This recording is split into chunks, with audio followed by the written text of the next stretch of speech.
All right, up next on the 80/20 of growth, we have Len Markidan. Len is the head of marketing at Groove HQ. And Len wants to help convince you that delivering more value to your market will unlock massive growth for your business. He solved marketing challenges for startups, high growth companies, and Fortune 500 organizations. And now he is here to help you too. Len, thank you so much for joining us today. Thanks very much for having me, Jason. I'm honored and excited. So, Len, tell us, how did you first begin into the world of internet marketing? I got into the world of internet marketing by being the youngest guy at an ad agency that only did traditional marketing. Clients would always ask for digital marketing, online marketing strategies, social media, that kind of stuff. And just by virtue of being the youngest person there and an agency where nobody really cared about any of that stuff, it all landed on my desk. And people said, hey, this doesn't matter. Let's let Len do it. And so from there, I just learned everything that I possibly could at the time, helped a bunch of our clients and got people to actually care about it, which was cool. But didn't quite get them to care enough. And so ended up leaving and joining a digital agency. From there, I just kept learning, kept growing, and haven't really been able to escape internet marketing ever since. That's great. So tell us, Len, what are some of the basic building blocks of creating a world-class marketing campaign? So you've done a lot of work for big organizations like Booz Allen Hamilton, Chegg, Jet.com. What have you noticed have been some commonalities between these different marketing campaigns that you've done for these different organizations? Sure thing. So I think there are really three things that you have to understand and address when you're thinking about a marketing campaign. The first thing is, who are your audience? Who is your audience? What are their problems? What challenges do they have?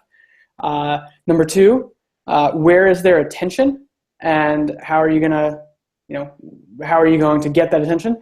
And number three, what are you going to do to actually effectively get in front of them and deliver value to them? And a lot of people focus on maybe number three. A lot of people, fewer people focus on number two. And really only the companies that win focus on number one, which is understanding what people's challenges are and delivering value to them. And so that's what I hope I can get more companies to do. Okay, so tell us then, if number one is such a valuable thing, how is it that different companies can really understand more about their target audience and really understand the pain points that they have to be able to help solve those problems better? They can talk to them. They can talk to their customers, which is, I know, something that really surprisingly few companies do on a regular basis at regular intervals. Most companies don't have defined processes for this, don't have defined processes for constantly talking to their customers, talking to their audience, getting feedback. A lot of companies might have processes for talking to their customers and getting feedback on the product, but very, very few companies talk to their customers and find out what problems they have that they can solve with their marketing. And that's, I think, a really important distinction, because your product might be the ultimate solution for something. It might be the greatest thing in the world that can help solve this huge burning problem for a customer, but they probably have lots of other problems too, lots of tangential problems. If you sell A/B testing software, your customers might have problems with A/B testing, but they probably have problems with lots of different things like design, copywriting, SEO, all sorts of things like that have to do with performance of your website. Right. What if you solve those problems for them too? The companies that win in A/B testing are the ones that do really, really good content that solve those other problems for their customers, so that when it comes time for those customers to buy, that company is the no-brainer choice to do business with. So talking to your customers, doing surveys, research, going out into the wild and seeing what people are talking about online. Lots of different tactics. We can go through all of them or talk about whichever ones you want.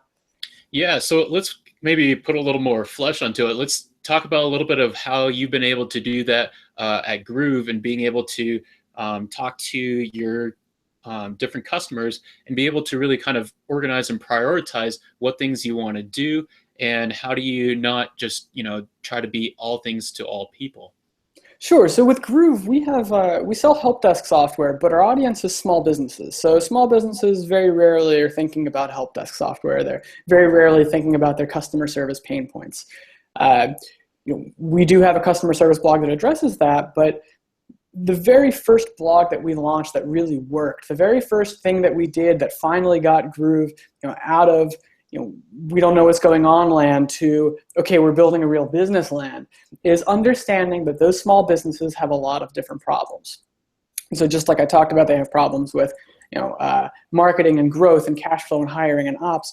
And the way that we unearthed which ones were most important and which ones we could actually solve with our content was, number one, we reached out to people. So there are a lot of communities online where almost anybody's market is going to congregate, right? It's not all going to be the same place. You might have people in siloed communities. If you have a really broad market, like if you're selling real estate, then you probably have people that are everywhere from community forums, like local geography forums, to parenting forums and all sorts of things like that. But for us, it was relatively easy. We had some entrepreneurship forums, like there's the entrepreneurship subreddit on Reddit. And we would go there and look at what problems people were having that were getting a ton of traction. So people would say things like, hey, Reddit, what are the biggest mistakes you constantly see startup founders making? And that would get a ton of upvotes, a ton of comments on it. Clearly, this question had some buzz behind it. And so we turned that into a post. We turned it into a post that said, I think it was called the Deadly Mistake That Kills Too Many Startups. And it became one of our most popular posts really quickly. We also started, once we started getting email subscribers, every single person that signed up for our email list would get an email. It'd be a personal welcome from Alex, who's our CEO, and it would say something like, hey, welcome to the list. We're going to send you some content over the next couple of weeks, but quick question. What are you struggling with most in your business? Let me know. I'd love to help you solve it. And that question filled our content calendar for months because we get answers like, I'm having trouble finding a technical co-founder. We see a couple dozen answers like that, and all of a sudden, that turns into a post, what I did when I couldn't find a technical co-founder. So it really just comes down to figuring out the different ways that you can get the language that your customers use to describe the problems that they're having, and then creating content like that. Because if your content addresses the specific things that those people are thinking about, it's going to be irresistible. People aren't going to be able to, to not click on your content if it solves a problem that's top of mind for them. Totally. So then as you're building out that different content that solves the different challenges that they're having, how do you make sure that you actually can allow the different readers actually know what it is that you do? How did they know when they're reading this stuff from Groove that this is actually something from a help desk software compared to, some other type of company that's also helping small businesses? That's a great question, Jason, and it's something that we actually struggled with for a really, really long time. We weren't sure. We tested, putting, sign up for Groove Now pop-ups on our blog, which did terribly. We tested a bunch of different things, and ultimately what we decided was, and what we found worked best was, let's build a relationship with them as readers first, and then we'll broach the topic of becoming customers. So we would focus 100% on, if somebody comes to our blog, we're not worried about turning them into a Groove customer that day. We're very, very patient. And I recommend all content marketers to be very, very patient. We're not worried about them becoming a Groove customer first. We're worried about them becoming an email subscriber. That's the number one goal that we have for somebody when they get to our blog is, can we get them to give us permission to send them emails? If we can do that, then our number one goal becomes, can we build a really trusting relationship with this person via their inbox? Which means, how do we solve more of those problems for them that might have nothing to do with our product? Can we send them more emails that help them solve small business challenges? Can we send them other free tools that we've built that can help them grow their business that, again, might have nothing to do with customer service? Then after we have that trusting relationship, they get an automated email usually a few weeks later that says something like, hey, hope you've really enjoyed a lot of the stuff that we've been sending you. Just so you know, our day job is we build this customer service software that helps you manage your customer service emails, make sure things don't slip through the cracks, and just makes the whole process of delivering amazing customer service a lot easier. And to thank you for being a subscriber to the blog, we've got a special offer for you. It's an extended free trial. Give it a try. There's no risk at all. Would love to have you try it. A lot of people will try it at this point. We'll get very, very high conversion rates on that email. But if they don't try it, we're just going to keep building that relationship. We're just going to keep sending valuable content, and then a few weeks later we'll try again, and we'll keep sending valuable content, and a few weeks later we'll try again. But the idea is we're focusing on the relationship with the reader and building their trust, because one day I know they'll need customer service software. It might not be today, it might not be next week, it might never, might not align for several months with the time that we send them the email making them an offer, but eventually they'll need it. And when they do, we want Groove to be the no-brainer choice to do business with. Yeah, that's awesome. And I think it's very important for people to remember. I mean, not everybody can be a customer today. Not everybody is going to be in that position to really want to just open up their wallet and just start, paying for whatever product or service that they need help with. And so it's valuable to then play that long game in building that relationship. But on the other side, though, how can somebody make sure, though, that as they're trying to build for that long-term approach, that they're actually doing the right things today that are going to actually get those results down the road? Yeah, so there are green lights you can look for early on. So, for example, you might not see revenue numbers, change from day 1 to day 7, or even to day 14, or even to day 28, depending on how long-term your strategy is. You might not see those revenue numbers change, and you might not see those, even those free trial numbers change or customer numbers change. But what you can see change are, early benchmarks like social traffic, referrals. Are people commenting on your posts? Are they engaging? If your content is really bad, the market will tell you right away because they'll ignore you. They won't care. If your content's really bad, people just simply won't care. But if people are commenting, if people are engaging, if people are sharing, that's a green light. That, to me, is an indicator that what you've built is something that people are finding valuable. And that is a leading indicator of, in a few months, we'll probably start seeing, organic traffic numbers start to outweigh the social and referral traffic. We'll probably start to see our email subscriber numbers grow in a really impactful way. And yes, we'll probably actually start to see impact on our bottom line from these efforts. Okay. And as somebody is trying to get that kind of initial social traffic and maybe getting the comments and such from different people, how can they make sure that they're also not wasting time just doing different things and just sending out all these tweets or social shares and all these different things, and not just end up essentially shouting into the void? Well, that's a good question. And a lot of people, if you don't have an audience, you probably are shouting into a void. Right? If you don't have an audience of people who have signed up to give you permission to communicate with them, then chances are you're probably shouting to a void, and you're wasting your time going on Twitter and just spamming out your blog content. That's where something like influencer marketing comes in. This is something I know you're very, very good at, and you help a lot of companies with. There are a lot of people who have spent a long time and a lot of work building these audiences of people who trust them. So if you can find those influencers who influence people that overlap with your market, and you can build relationships with those influencers and get those people to share your content, that's leverage. Like, that's how you can focus your efforts in a way that's most likely to expose your content to a lot of different people. And obviously, there's very, very bad influencer marketing, and there's very, very good and effective influencer marketing. And a lot of it just comes down to, how can you build better relationships with influencers? How can you deliver more value to influencers to make them want to help you? Okay, so let's actually drill down a little bit into that and talk about, what did you guys do at Groove HQ to start building those initial relationship with influencers?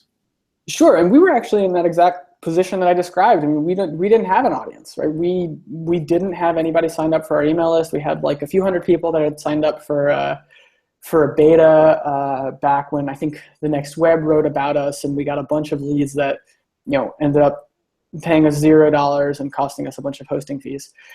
So it was we were really starting from zero, and we figured out that, just like I said, other people had audiences, and we wanted to get in front of them. So we tested a bunch of different email scripts that we sent out to people to try and build relationships, try to start conversations, try and get them to want to help us get in front of their audience. And what ultimately worked was getting insanely personalized, spending a lot more time than you might think on sending these emails, and completely changing what you're asking for. So let me take you through it. So we would send an email, and we'd say something like, "Hey, Jason, just wanted to say thanks for writing that really, really good post that you wrote about how long really good content needs to be.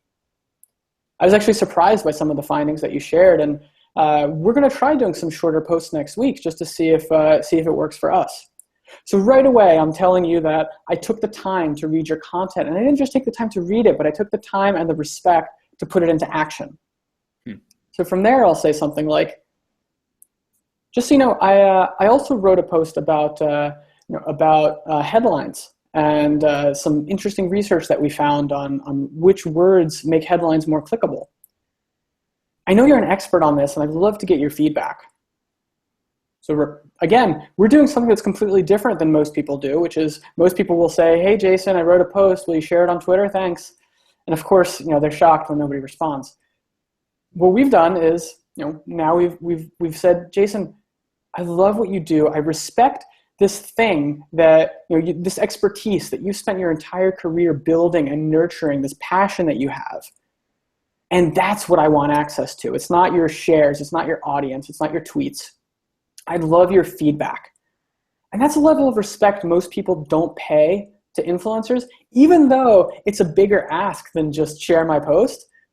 People are a lot more likely to respect that ask. And then instead of saying, "Jason, here's the post," we'll end the email with, "Do you mind if I send you a link?"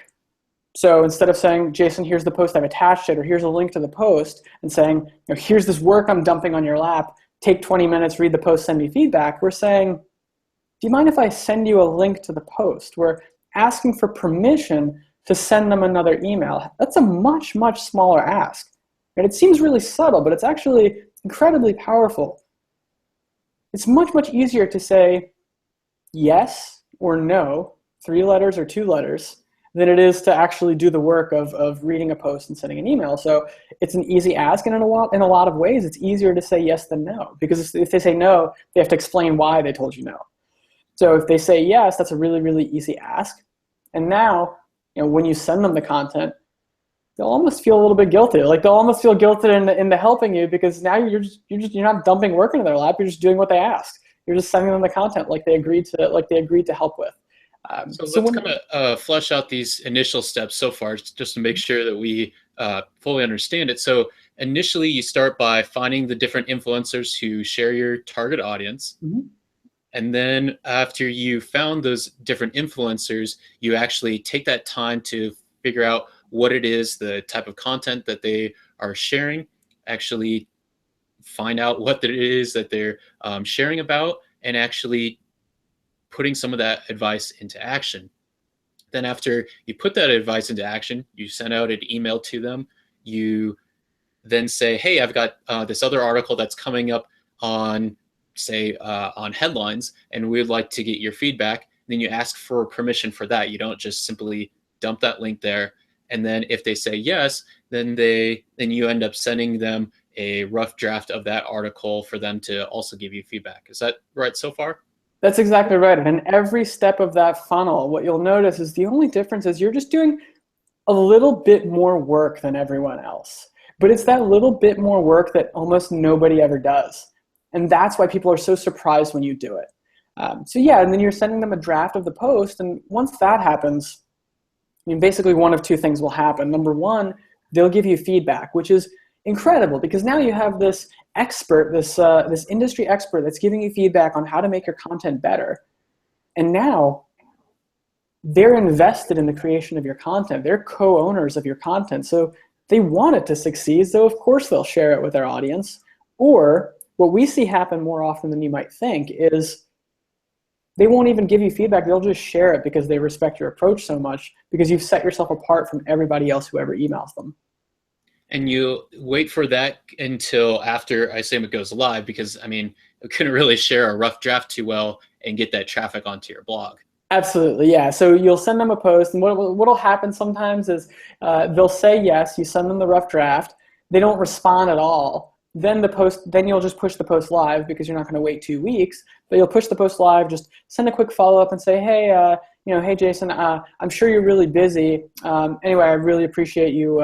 You having. I really appreciate you having agreed to help. No worries. I'm sure you were super busy this time. I'll send you the next one. But in the meantime, just wanted to let you know this post went live. Would really appreciate it if you shared it with your audience. I'll catch you in a week or so when my next draft is ready. Okay. Yeah, no, and that definitely makes sense. It sounds like it's a great way to just kind of let them know about the particular article, but also keeping it still pretty low pressure, just in case if they actually just didn't even like the article.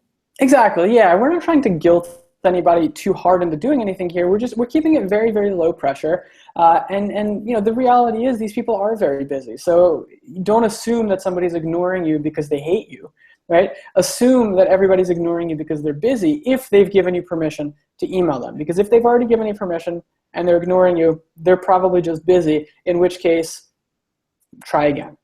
There's nothing wrong with trying again, because you've gotten permission to do it. Now, this is actually where we've written about this on the blog, and people have done this, and it's worked really, really well. But then we see a lot of people dropping the ball at this point, because now you've gotten this great help from this influencer, and then people just never reach out to them again. Or worse, they will not reach out to them for 3 months and then reach out to them again when they have another post they need shared. The whole point of this exercise is, just like content marketing, you're playing the long game. So once you've opened this door, once you've started this relationship with this person, then it's about continuing to deliver value just as you deliver value to your audience. So that means, again, not just thinking about your content, like the nature of this first relationship transaction, not just thinking about your content, but thinking about other ways you can help that person. Look on their company website. Are they hiring for any particular positions? Can you introduce them to people who might be good fits for those positions? Ask them, what they're working on, or if they need anything promoted. Ask them if there's anything at all that you can do to help. If there's any type of person that they want to get introduced to. Those sorts of things that just can continue adding value to the person's life, just to make to make them feel like you're somebody that they can trust. Yeah, no, and that definitely makes sense, because I mean, just as you want to build that long-term relationship with your readers on the blog, you want to also build those long-term relationships with those influencers. Changing things a little bit. So talk to us a little bit, Len, about how you're able to use some of these different approaches when you're working in consulting for some of these bigger companies, say like Jet.com or Chegg. Sure. So, the approach is different when you have a large team that has, a lot of institutional sort of processes and things that have been there far before you got there and will be there for a very long time. A lot of times it just comes to, it comes down to talking to the customer, right? Just like you would with any small startup. Talking to the customer, understanding those needs, those challenges, those desires, those fears, getting that really specific language that customers use, like using some of those tactics like going to Reddit, talking to customers, doing surveys, and then holding that up against the company's existing content. And when they see that those two things have almost nothing in common, it's pretty easy to get them to buy into whatever process you want. And so in that situation, after you have that buy-in, the situation doesn't really change that much. The scale does, because now you can create 10 pieces of content a week, or 5 pieces of content a week, or whatever it might be, and you can reach out to completely different influencers at a different level. You can have multiple people reaching out to influencers. So it's just the scale of the operation that changes more so than the tactics do. Okay.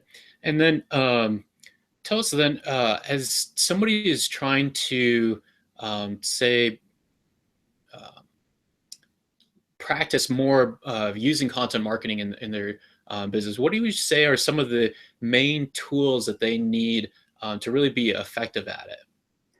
Yeah, that's a great question. That is something that I think almost everybody worries about when they're starting out. And even actually like advanced people will be like, "Am I using the right tools? Am I, am I leaving something on the table by not upgrading to this next hottest tool?" And the reality is, I think the 80-20 solution to doing this is, pick something that a lot of people trust and move on. I think a lot of people spend way too much time figuring out what tools are the best. And so I always recommend just the top of the list is like pick the tools that most people trust. So pick WordPress for your CMS, use SumoMe to collect email addresses, use something like MailChimp or Campaign Monitor or Constant Contact to send emails, use BuzzSumo for finding influencers. Beyond that, you can probably drill down and optimize infinitely, and you can spend 40 hours a week doing it. But I would much rather have people pick a few tools that they trust, pick them, stick with them, move on, and get to actually executing on content.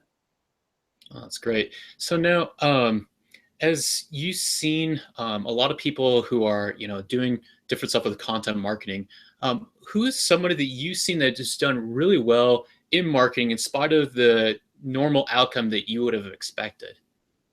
Sure. So, well, one thing that comes to mind right away is I love seeing people succeed in marketing in channels that marketers always say are dead or no longer where people say, oh, the well has run dry is a phrase that marketers love to use about whatever yesterday's hot channel was. And so I look at companies like Grasshopper, which they have telephone type software for small businesses.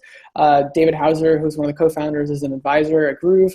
They did a tremendous job growing in their early days and through today. Now they've been acquired by Citrix for a large sum of money, so they grew very, very fast and very successfully, bootstrapped all the way.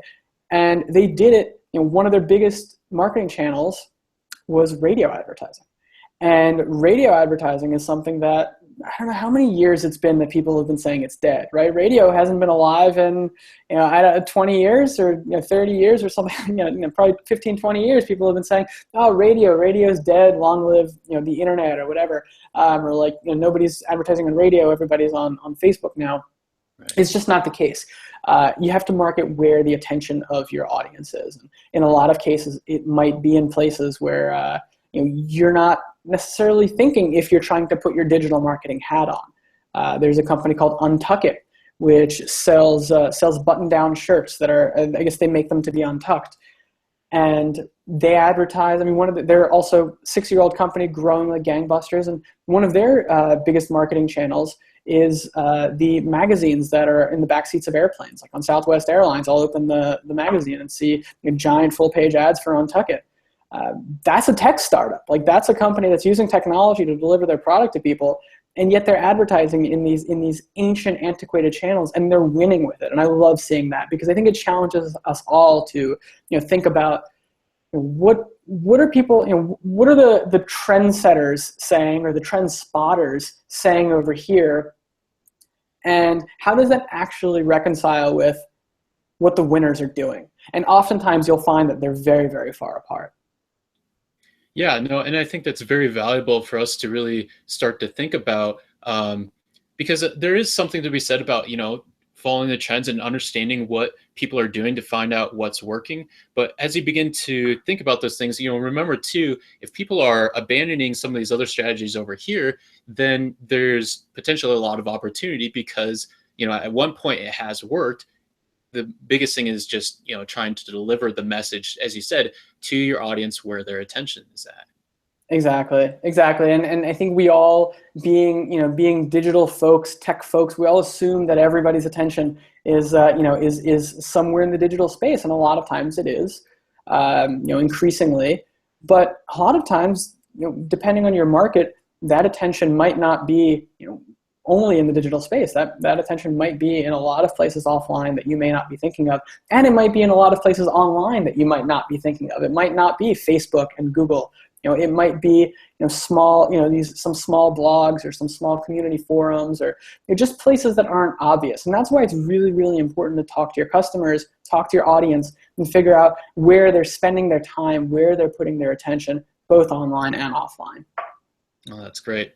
So one last question, Len. What is something that you believe true related to marketing that you think most do not? What do I believe true that most do not? So I don't think you can email people too much if you're delivering value. There's always a conversation when people plan email campaigns where they say, how can I email my customers just the right amount of times before they get annoyed? There's this misconception that customers get annoyed by the number of emails that you send. Customers don't get annoyed by the number of emails that you send. Customers get annoyed by crappy emails that don't deliver any value.